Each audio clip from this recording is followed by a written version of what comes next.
Tasya Gananjana Salakaya Chakshmatam Yena Tasmai Shri Gurave Namaha Shri Chaitanya Manobhishtam Stapatam Yena Bhutale Swayam Rupa Kadamayam Dadanti Swam Vedantikam Bandeyam Shri Guru Shri Yatapatakamalam Shri Guru Vaishnavam Cha Shri Rupam Sagrajatam Sakana Ragunatam Vitam Tam Shajivam Sadvaitam Sadhutam Parijana Sahitam Krishna Chaitanya Devam Shri Radha Krishna Tam Sagana Lalita Shri Vishavitam Hey Krishna Karana Sindhu Dina Bandhu Jagatpate Gopisha Gopikanta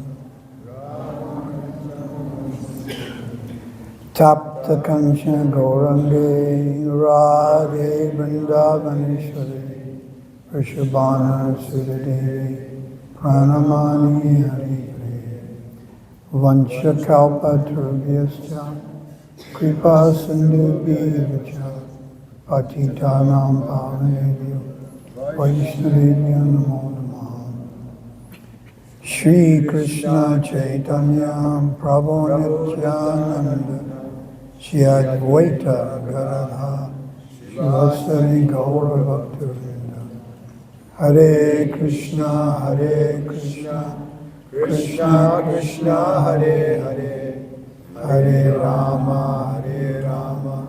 Rama Rama Hare Hare.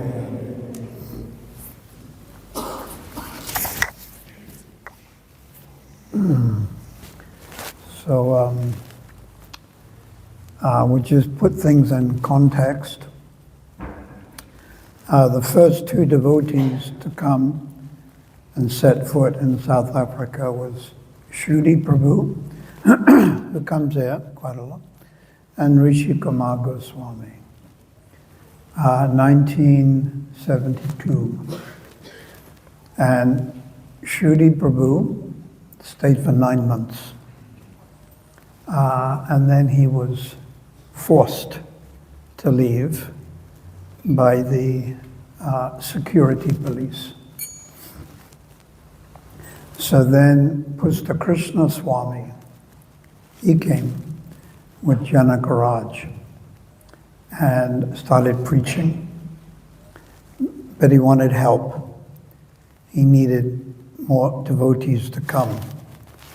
So he made a request to Srila Prabhupada, and Prabhupada encouraged the GBC in England to send English-speaking devotees with British passports, because the American passport people weren't so welcome. So some or other, they selected me and Dhiranga Prabhu, and then the next minute we're on the aircraft and we are flying here. So I had no idea where South Africa was. But I knew it was somewhere in Africa. So we came and we tried to preach. And at some point or other, we got the farm in Cato Ridge. It's 120 acres, 1976. So at that time, there was only 2 preachers, me and my godbrother. His name was Gokulendra Prabhu. We were the only 2 preachers and collectors, that's all. So then the temple president, his name was Tulsi Prabhu, a very nice Vaishnav. At one point he was the temple president in Los Angeles. He was very pragmatic. Pragmatic means practical, very practical. And he came up with lots of good ideas. So he came up with the idea of the tent campaign. So it wasn't my idea. So, but he thought, I should do it. So in order to find out, one evening, Tulsi Prabhu, he's now living in New Vrindavan, wonderful Vaishnava, took me, and we dressed in Western clothes to a Christian campaign in Phoenix. Now, I happen to remember where it was. It was in Stonebridge. So we parked a little way away, and we sneaked up. So now you have a white-faced American with an American accent and a limey. That's what I am, British. And we're sneaking around the tent and looking in to see what's happening. And the Christians, they were all doing that. And I even remember the pastor, Michael Henry's. It was quite well known to the older people here. So we sneaked around and we got the idea.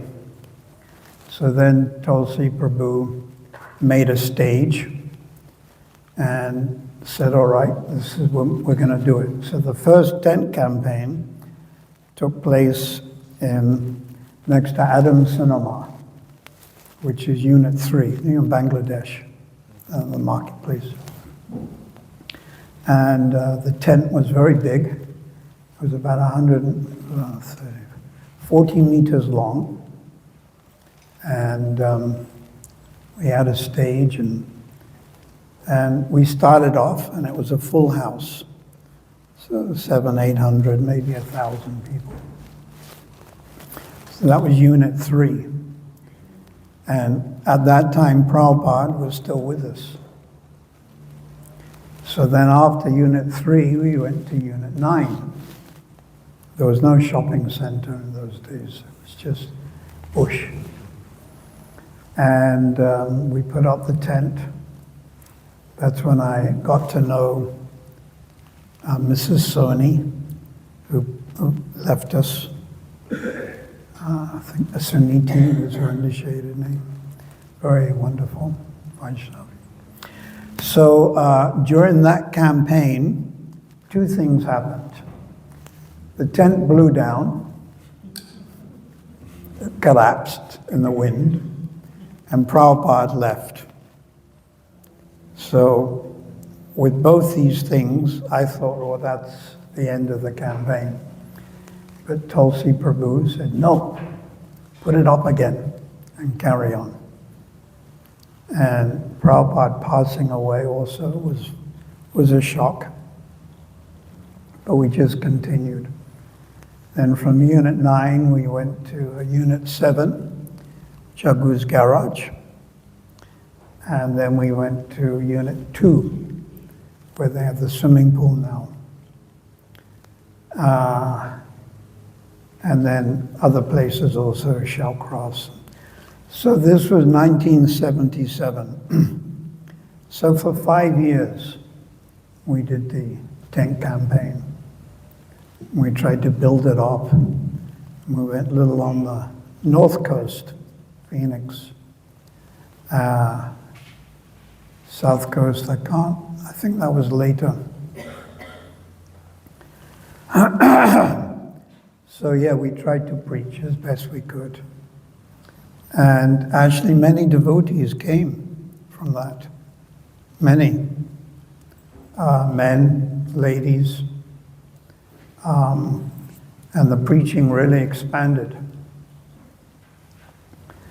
Then in 1982, I was asked to fundraise. So I had to go to Johannesburg, and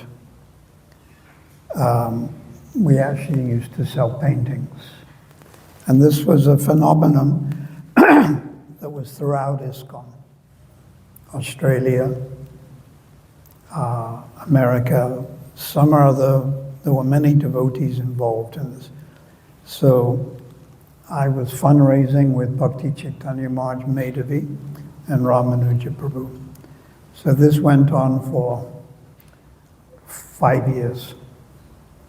And then I started the 10 campaign again. So this would have been 1987. And we went for 10 years.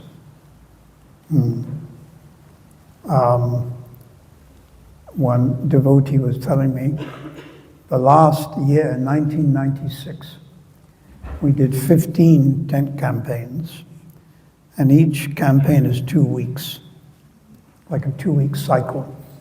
So that was 30 weeks out of 50. And we ended up going to Newcastle, Lenasia, Lodium, yeah. So this tent campaign, it was at a particular time in the development or the evolution of ISKCON South Africa. If we were to do it now, we wouldn't get a very good response. Would you agree? We'd be a little afraid of what's happening in South Africa. So it happened at a particular time. And it was Lord Chaitanya's arrangement. In the evolution of ISKCON South Africa. So now, of course, our society's evolved. Sociologists, religious sociologists, have explained that when an institutional religious institution starts, it's very charismatic. There's one leader, and people rally around that one person. So in the 1960s and the 70s, there were many so-called gurus who left India, came to the West, and had charismatic followers. When they died, because there was no philosophy, the whole thing petered out. And we see this with various Indian-orientated spiritual groups. But ISKCON continued. Not only continued, but expanded, because there's philosophy. Of course, also, we have the charismatic leader, Srila Prabhupada. But even in his absence, because there is sound philosophy, Bhagavad Gita and Bhagavatam, we were able to continue and even expand. Whereas these other groups, there was no real philosophy, and it all dwindled out. So sociologists have pointed out that a religious institution, it starts off very spontaneously with charismatic leaders. So that's actually what happened in the 70s. Believe it or not, basically I was in charge of all the preaching in Durban. And I made my own decisions to have a Rath Yatra. I didn't consult. There was no Rath Yatra committee. That didn't exist. If I wanted, it happened. And if I didn't want, it didn't happen. And I would start Namahatas just of my own choice, and even recommend people for initiation to it was the Acharya system at that time. So it was Ajaya Tirtha Prabhu. I would just recommend them. There was no initiation committee that we have nowadays. And little boxes you have to tick, like you have to tick it, Bhakti Sastra, following the principles, etc. So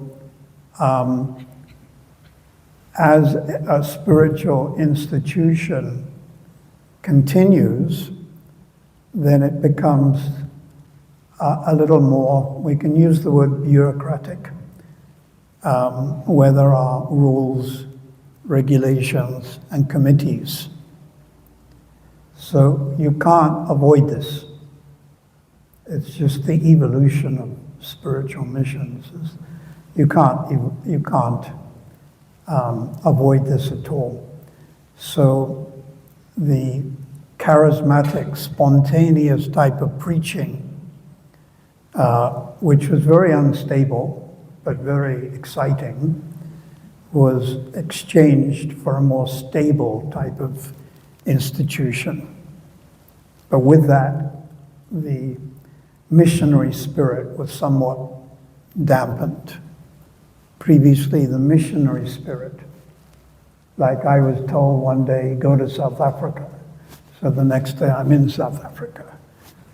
And various devotees were sent to Germany and Australia and Italy. I remember when they told me to come to South Africa, Dhananjaya, that's right, Dhananjaya Prabhu, he recommended me for initiation to Prabhupada. He went to Italy. That was the first time. So there was a missionary spirit. Like Srila Prabhupada sent the 3 Grihastha couples to London in 1969. Guru Das and his good wife Jamuna, Shyamasunda and Malati Prabhu, and Mukunda, who's in Australia now, and his wife, Janaki. So he just sent them. And they struggled, but they managed to preach and do something. So the missionary spirit was there, not just for brahmacharis or sannyasis, but also married couples. But now that missionary spirit has been somewhat subdued. But in exchange for that, we have a mission which is more stable, here to stay, as it were. So there's nothing, you can't lament, it's not, you can't turn the clock back. This is just a phenomenon that exists, and sociologists have identified that. So now within ISKCON, there's a lot more stability. For example, there are 20 different ministries. There's a ministry of deity worship. So they're supposed to make sure that the worship of the deity is not substandard, that it's a certain standard that Prabhupada wanted. There's a ministry of cow protection. There's a ministry of parikrams.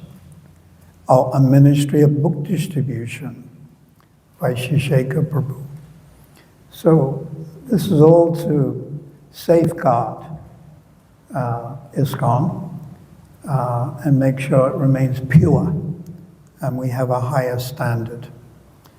Prabhupada wrote a letter to Yogeshwara Prabhu in 1970, and Prabhupada said, our unique asset is our purity. Our unique asset is our purity. There is nothing like it anywhere else. He said that. There is nothing like it anywhere else. And also in that letter, he said, it is not that we should change to facilitate society, but society should change to facilitate us. So we don't have to compromise and change. We should try to, as Prabhupada presented it, and try to keep it like that. So with that regard, we can also, this is a very important philosophical point. There's Prabhupada's instructions, and then there's Prabhupada's example. So, regarding the first one, Prabhupada's instructions, first and foremost, his books. And that's called Tika. Tika means commentary. So Prabhupada's commentaries, or they've also called them his ecstasies, all the commentaries are based on previous acharyas. Vishnu Chakravarti Thakur, Sridhar Maharaj, the original. Chaitanya Charitamrita is based on Anubhasya by Bhaktisiddhanta and Amrita Prabhavyas by Bhaktisiddhanta and Bhaktivinoda. Then Prabhupada would add something. He may add something for time, place, and circumstance. So Prabhupada's purports or tikas are the most important. And then we come to Prabhupada's letters, morning walks. So his letters are specifically for certain people and according to time, place, and circumstance. So we can't, it's not using spiritual integrity to just quote some letter which is actually personally meant for a particular person. For example, Prabhupada wrote to one lady disciple who had children and said that looking after your children is more important than deity worship. But it's for a particular person. So of course we do quote from Prabhupada's letters, but it should be done very cautiously and carefully and in context, because he said different things to different people. What to speak of the letters, even his purports, there are contradictions. Garuda Prabhu said, full of contradictions. For instance, the Jiva issue. So this is all right. The Acharya can do this. It's not a mistake at all. It's how he chooses to present. So the instructions take precedent. Instructions. Then second is the example. If the example, Prabhupada said, supports the instruction, we take that example. But if that example is not supported by the instruction, we honor it, but we don't follow it. So now let me give you an example. Prabhupada stressed to all his disciples, attend Mangalati. You know this. Attend Mangalati. But Prabhupada himself didn't. So can you see? Example, instruction, different. So the examples that support the instruction, that we embrace. But if it doesn't, then we respect it, but we may not follow it. The example. So this should also be clearly understood. Yeah, instruction and example. But example has to be supported by the instruction. And if it's not, then we don't actually have to follow it. So, yes, regarding the 10 campaign, many devotees came. It was a particular time in the evolution of ISKCON South Africa. And many Vaishnavas assisted to establish ISKCON South Africa. And many of you may not even know who they are. Like Jayatirtha Prabhu, Tulsi Prabhu, many others also, they came. There was a time in the 1980s when there were 25 disciples of Prabhupada in South Africa. Now, there's just 4 or 5. And we're all getting older.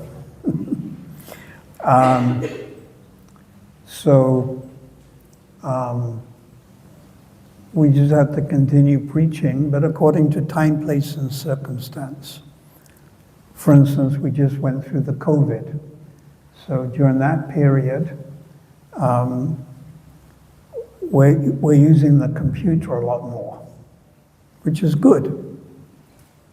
But previously, there wasn't a computer. So, according to time, place, and circumstance, we try to present Prabhupada's message without compromising or diluting. If you have milk, then if you continue to add water, it loses its definition of milk.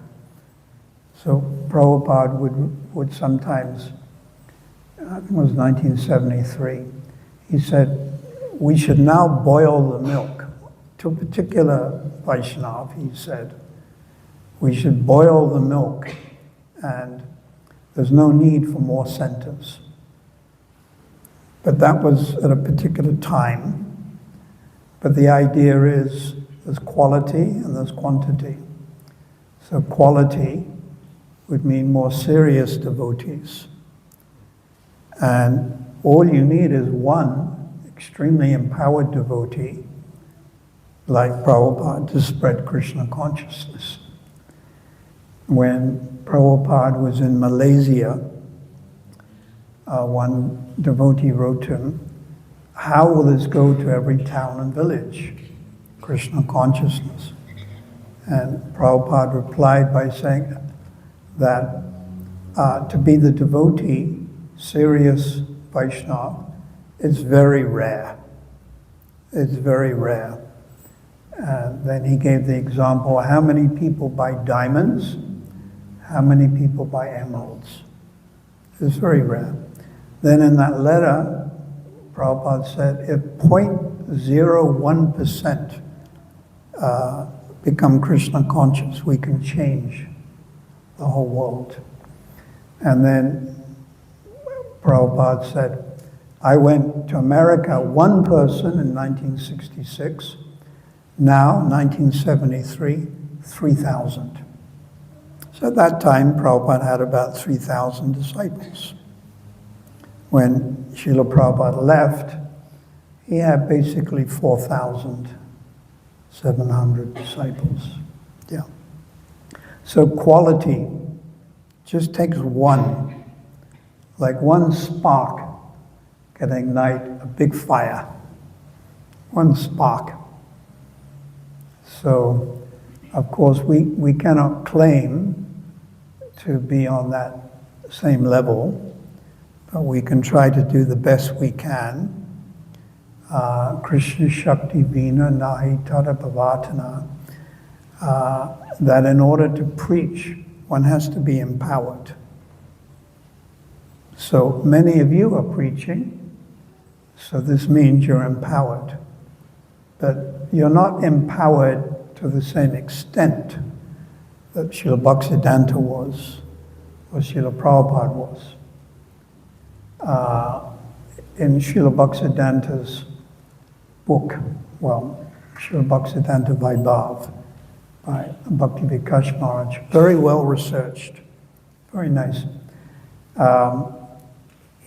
There's one incident where I think it was an English man, he met Srila Bhaktisiddhanta, and he said, Srila Bhaktisiddhanta, it's as if he has a magic wand. He can memorize, he can like hypnotize you. So this is spiritual potency.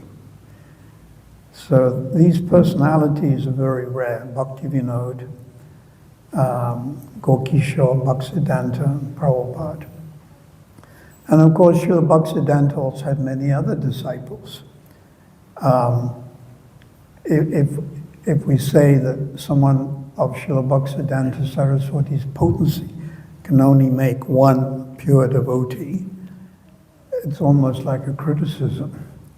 So he had many other disciples who tried to preach according to their adhikari, but they weren't empowered to the extent that Prabhupada was. Srila Prabhupada said that of all my god brothers, Prabhupada at one point, he said, Srila Sridhar Maharaj was the most advanced. And Srila Sridhar Maharaj was interviewed once and said, we always knew about this every town and village phrase, but we thought it was India. We had no idea it would be the whole world. And then Srila Sridhar Maharaj also said that when Prabhupada was on the Jaladuta, he became Shakti Avesh, empowered. Because he was preaching before in Jhansi, League of Devotees, and it didn't happen. It wasn't ordained. He did something. He initiated one, Prabha Bakar, some Sanskrit professor, but it didn't really. And then he retired to Vrindavan, and he wrote his commentaries on Bhagavatam, Canto 1. But still it wasn't expanding, and there was no, Prabhupada didn't have an institution or anything. But when he went to America, this empowerment became more visible. So it's not that there was an influence of Mahamaya. This was Yoga Maya's arrangement. Srila Vishnu Chakravarti Thakur, he states that the eternal associates of Lord Krishna are never under the jurisdiction of Mahamaya. So we take Srila Prabhupada, Bhaktisiddhanta as eternal associates of Radha and Krishna. So he became empowered, especially to write and to preach. You can be empowered in different ways. Lord Brahma is a jiva, but he's empowered to create. Lord Brahma. Narada Muni is empowered to preach devotional service. The four Kumaras were empowered with transcendental knowledge. Parashuram was empowered to kill. Sounds a little strange, but he was empowered to kill. So Prabhupada was empowered to write commentaries, which actually is his most important contribution, his books, and also to preach. And that was the institution. So we're also empowered, but to a lesser degree. Some of us may be more empowered a little more. And we see that within the ISKCON mission, certain persons very charismatic and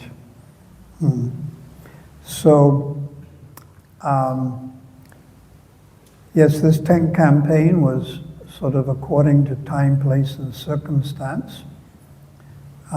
We did our last campaigns, I mentioned, 1996, and then it sort of stopped.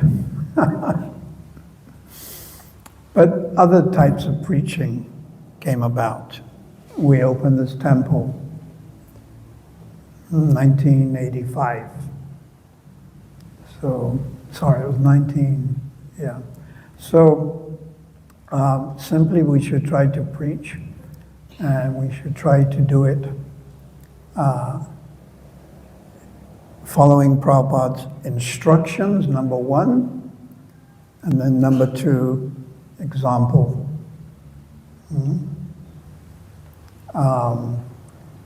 And this will guarantee us entry into the spiritual world.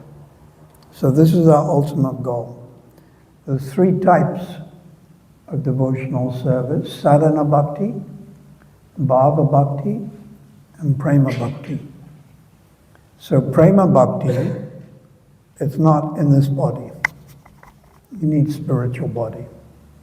So whatever we talk about on the level of prema or prema bhakti, it's theoretical, because we can't reach it in this material body and this subtle mind. The emotions in Prema Bhakti are so strong, so vibrant, so forceful that this material body cannot hold it. It can't withstand it. Just like excessive heat, you collapse. And we're reading about these pilgrims that went to Saudi Arabia on Hajj. And now the figure is something like 500 died. So of course we offer our condolences. And so they knew it was going to be hot, but still they went, and they were dying.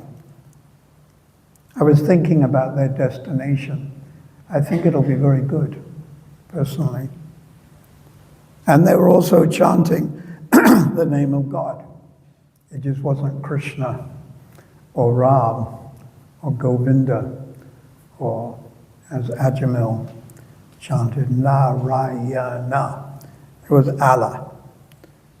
So I was thinking their destination must be very good. So excessive heat, this body can't handle it. Excessive cold, you can't. When it's extremely cold, like Siberia and Russia, and you breathe in the cold air, it damages the lungs, and you die from some type of lung problem, and that's before the frostbite, of course. So Prema Bhakti, the emotions are so strong, you need a spiritual body. It's called Chinmaya. You need a spiritual body. So coming to our material body, we can practice sadhana bhakti, and if we're fortunate, we may come to the level of bhava bhakti. But even on the level of bhava bhakti, it's only the beginning stage. It can't be mature bhav, because that also the body can't handle it. So we can go to beginning stage of bhava bhakti. But of course, most of us, or all of us, we're not on that stage. So we are diligently trying to practice sadhana bhakti. The stage of anatana vritti, nishta, and ruchi. Bhava bhakti may be the beginning stage of ashakti. So we continue practicing sadhana bhakti and try to become serious. Tonight, you may have noticed, I don't know whether it's Purnima today or tomorrow. Who can tell me?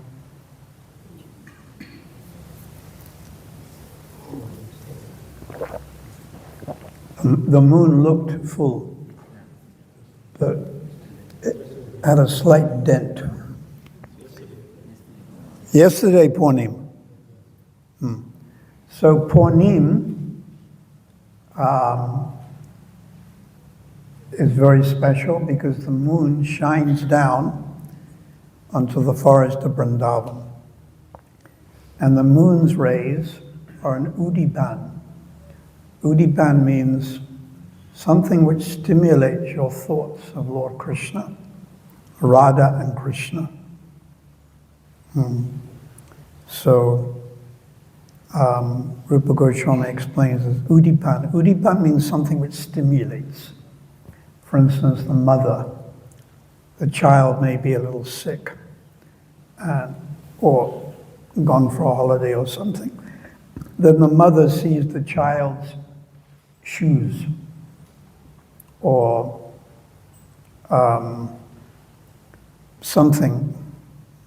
shoes, then immediately this reminds the mother, and she starts to get emotional. Now this is a material example. So a spiritual example, the udipans, things which stimulate your love for Lord Krishna. So on Purnima, the moon shines down onto the forest of Vrindavan and illuminates it. so the pastimes of Lord Krishna and the gopis can take place. So that's going on right now. But unfortunately, we're not that advanced to realize it. But as we continue practicing, chanting, associating with devotees, some deeper thoughts will come, but only by mercy. We can try, and we should try, but these advancement is due to kripa. So we want to be, it's called kripa patra, objects of the mercy of previous acharyas and the Vaishnavas. Today is also the disappearance day of Shyamananda Pandit. So Shyamananda Pandit, in the spiritual world, he's a young gopi. His name is Kanaka Manjari. There's a very wonderful pastime where Shyamananda Pandit was living in Vrindavan, and as part of his practice, he would sweep the area of Sevakunj. I think you've been to Vrindavan and you've been to Sevakunj. There's lots of monkeys, and around the wall is all the verses of Radha Rasa Sudhanidhi, very esoterical scripture. So Shyamananda would sweep, and even now we see this, people sweeping in Radhakund, the steps. They sweep various areas. It's like personal service. So Shyamananda was sweeping, and then he saw a bangle. But this bangle wasn't made in China, plastic, you know? And how the ladies have lots of bangles. Sometimes they start here and they go up to here. But they're all made in China. So this wasn't China. This was something special. And Shyamananda saw it, and immediately he knew, oh, this is really special. So he kept it. And Sevakunj is also where Rasa Leela takes place. So Radharani also, she realized that she had lost one of her bangles. So there's different versions of the story, but this version is she asked Lalita if you can try to find it. So it seems like Lalita, in the disguise of a human being, I think a Brahmani, came to Sevakunj and asked Shyamananda, I think you have something we want. It's a bangle. And Shyamananda replied, I'll only give it if the real owner comes to me. So in other words, you know, it's like putting the ball in Radharani's court. So then this version of the story, Radharani did appear in front of Shyamananda, who's Kanaka Manjari in the spiritual world, and then took the bangle, placing it on the head or forehead of Shyamananda Pandit.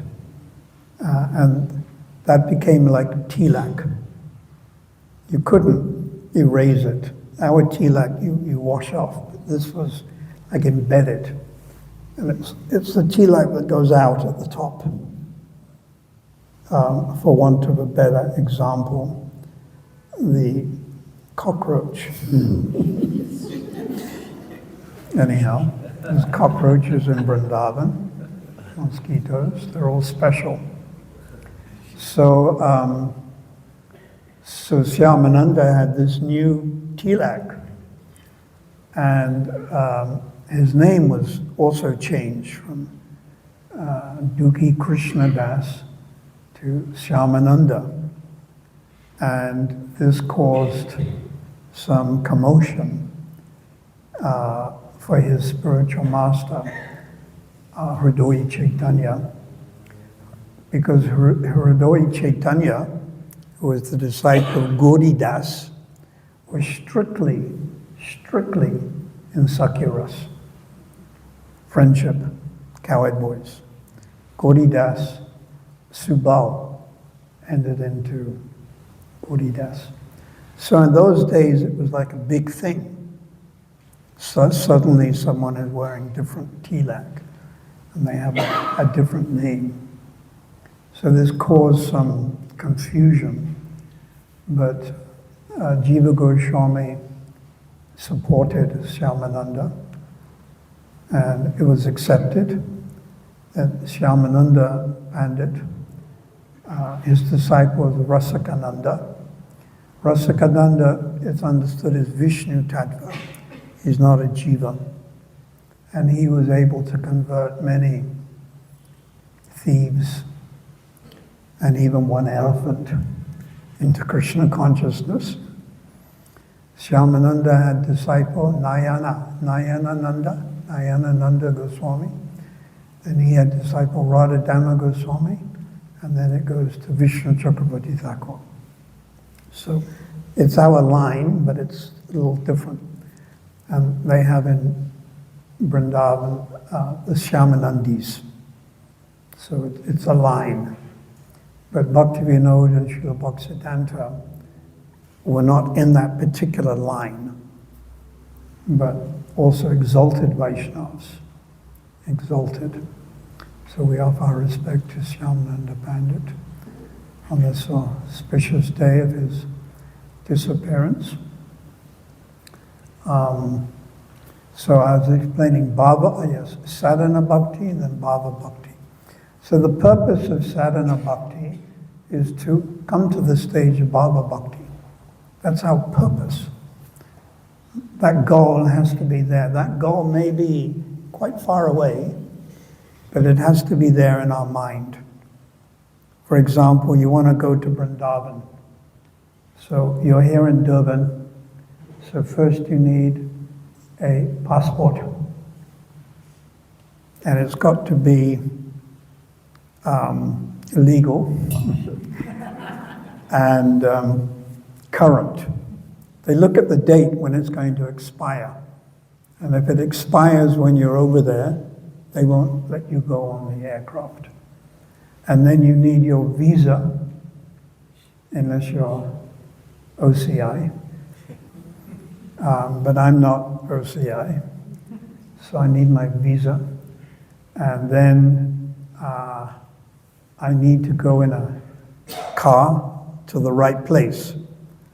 That's called the airport. Now, if I go to Suncoast or South Coast or Port Shepstone, it's not going to land there, the aircraft.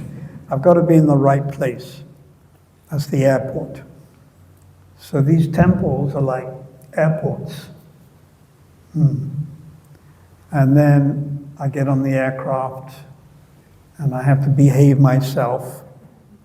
There was one devotee and he was going through the immigration in Durban, and they asked him, he's a nice Vaishnava, but they asked him anything to declare. He says, oh, I have a time bomb. He got castrated for that. I think time bomb. It's not what you say at the immigration. You don't go in with a shirt saying, time bomb. It's just something you don't do. But he did, because he's a little eccentric, and we're all eccentric. We're all a little eccentric for Krishna. So, of course, he learned his lesson. So then you fly Delhi, and then you need a taxi, and so there's a whole process. So sadhana bhakti we should understand the goal, which is Bhava Bhakti. And because we're Rupanugas, we are aspiring, or we should be aspiring, to follow in the footsteps of Rupa Goswami. So, Rupa Goswami, in his spiritual identity, is a personal maidservant of Radharani. It's very exclusive, but that's our line. And we don't want to step outside of it because it could be treading on thin ice. It's precarious. So we want to continue practicing as Srila Prabhupada has instructed us, and also his example. But as I said, only the examples that support the instruction. Prabhupada, I'll give you the first example is Mangalati. He never went to Mangalati, but he insisted strongly that his disciples attend Mangalati. Then another example, Prabhupada started an institution. He tried to work with his godbrothers. It didn't work out, so he started the International Society for Krishna. Now, does that mean we should also start our own institution in Phoenix, Chatsworth? Does that mean that I should start, the International Society for Partha Sarathi Consciousness? And I'm the Acharya, and I've got a secretary. No, we should be part of Prabhupada's institution. So there's another example. So, in conclusion, where ISKCON is at the moment, 2024, we owe a great we owe so much to the previous devotees who came here and worked hard and preached, but who have subsequently left their bodies, like Pusta Krishna Maharaj. He left his body. And then there was Jagat Guru Swami. He gave me the deities of Gornitai. He also passed away. So this will come to all of us. And then, of course, Srila Bhakti Churu Maharaj contributed so much. And Kadamba Khan Maharaj, and Krishnadas Maharaj, and Srila Bhakti Tirtha Maharaj. They contributed. So sometimes when we come here, especially newcomers, we're not aware of that. But it's good to be a little aware of that. Like we're encouraged to read Prabhupada Lilamrita, which was the authorized biography of Prabhupada. But the biography or the development of ISKCON in South Africa, many of us were just not aware of it. We don't know about it. You hear a few names, but so there's a legacy that many devotees have given us, and we should be aware of it and appreciative. Appreciative or grateful. I can finish by saying Lord Krishna has 64 qualities, and his 17th quality is he's grateful. It's called Kritagya. He is grateful. So Rupa Goswami writes, translated in Nectar Devotion, that any person who's appreciative of someone else's benevolent service and always remembers it is Kritagya. So we should be very appreciative of the Vaishnavas in the past who've tried to help and establish, and even the present Vaishnavas who are taking on a lot of responsibility in this particular mission, ISKCON.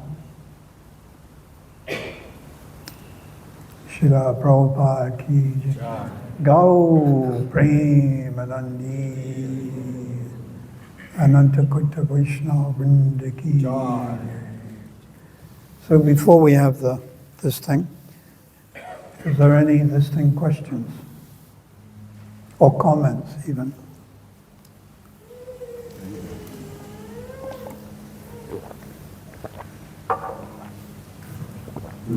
Just to confirm, you say you came to South Africa, but you didn't land in Durban, did you? Sorry? When you came to South Africa, you didn't come to Durban first? No. In those days, there was no international flights at Louis Botha Airport. So we landed in Johannesburg, myself and Janakaraj Prabhu. Janakaraj is now living in New Zealand. And we booked a ticket that night to go to Cape Town, because that was where our center was, in Cape Town. So we had to spend some time. So we didn't really know where to go. So we went from the train station to Johannesburg Library. Johannesburg Library. And with shaved heads, tilak, and wearing a bright saffron. You've got your sunglasses are so bright, Ray-Ban, so bright, So we went into the Johannesburg Library. And Janakaraj, he was, I can use the word pugnacious, but you wouldn't know what it means. So I can use another word, distenacious, but you also wouldn't know what that means. He did tend to quarrel, and he was inclined to arguing. And he was a very good preacher, pugnacious, very good preacher. So he went into the library, and in one section of the library, it was cordoned off. There was an old horse chariot. So in the old days, before the cars were introduced, it was obviously a horse chariot. So there was this chariot carved out of wood, and the horse was supposed to pull it, and it was on display, like from the 1860s or 1870s. And there were big signs everywhere. Do not touch. You know those signs? Do not touch. Big signs. So Janakaraj thought, well, this doesn't apply to me. Janakaraj, he's a little bit short, but very fiery, too fiery.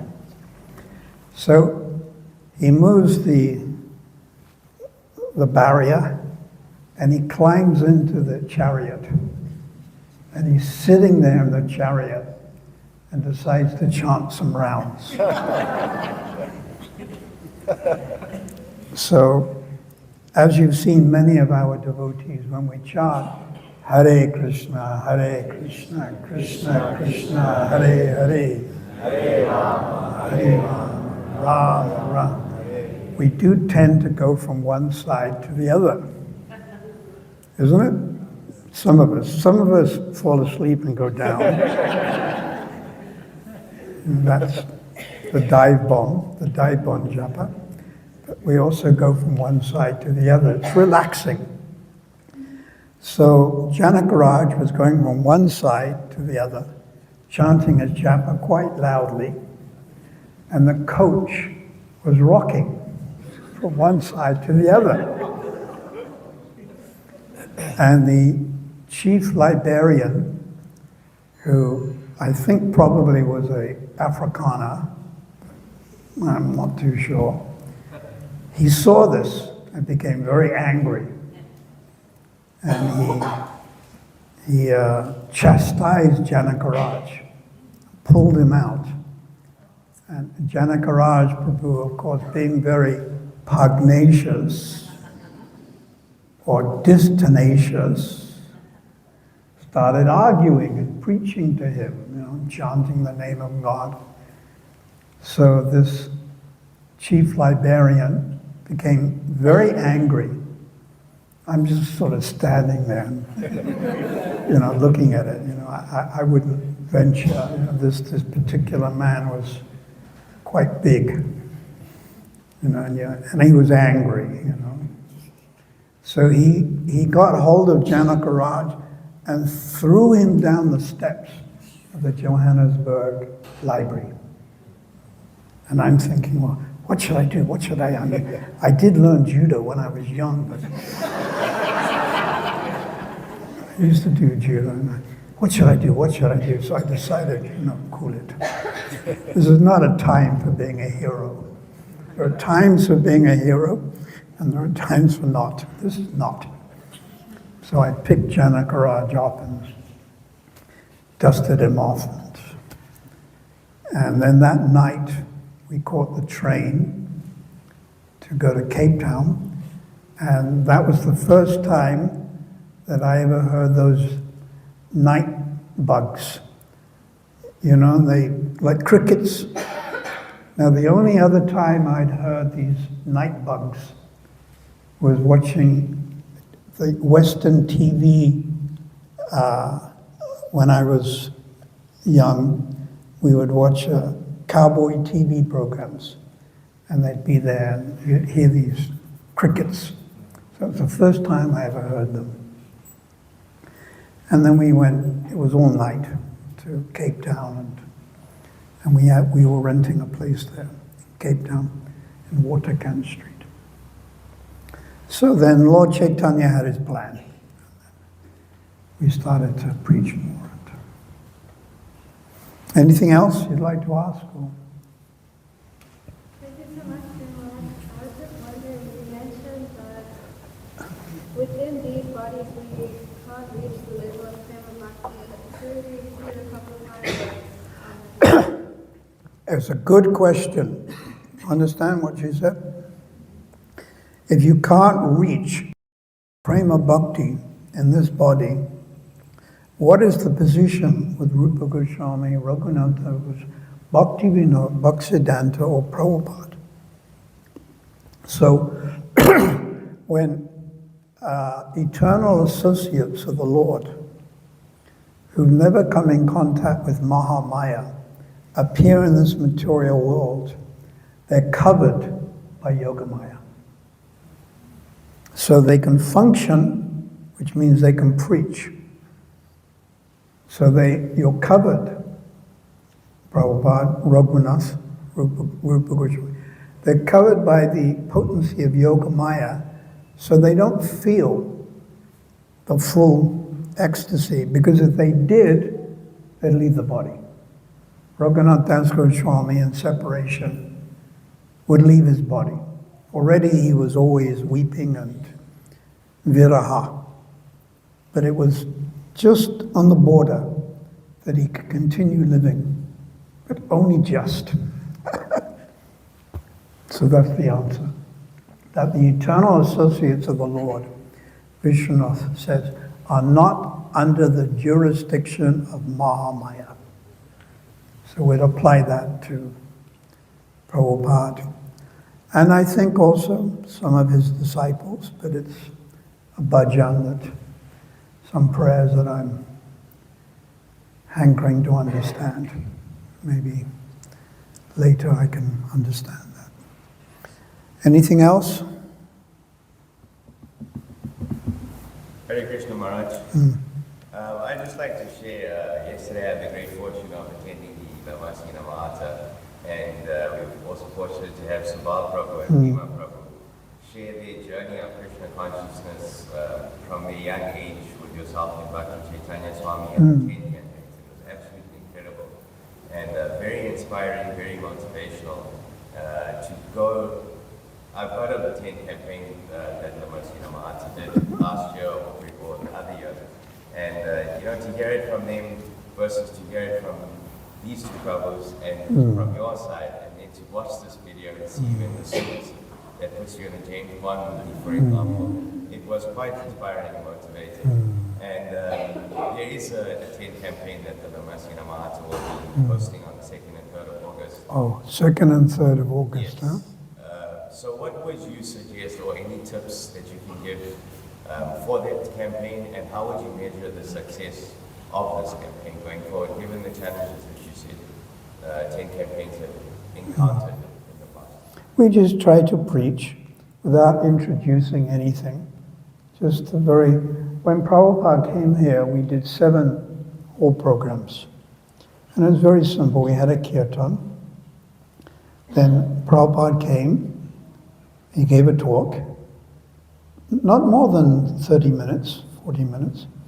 And then he asked some questions. People asked a few questions. Then Prabhupada would leave and we'd show a film. We only had 1 film in those days, the Hare Krishna people. So I worked the projector and everything, and then the final kirtan, and that was it. No plays, no dancing, nothing else. But we can introduce those things. There's no harm.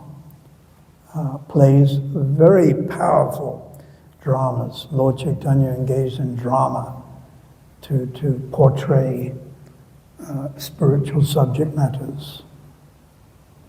No harm at all. It's good, actually. And we have to try to pray and rack our minds and think of different ways to present Krishna consciousness, especially in South Africa in this present time. Rath Yatra, etc., outreaching programs, etc. All right, I've finished. Hare Krishna.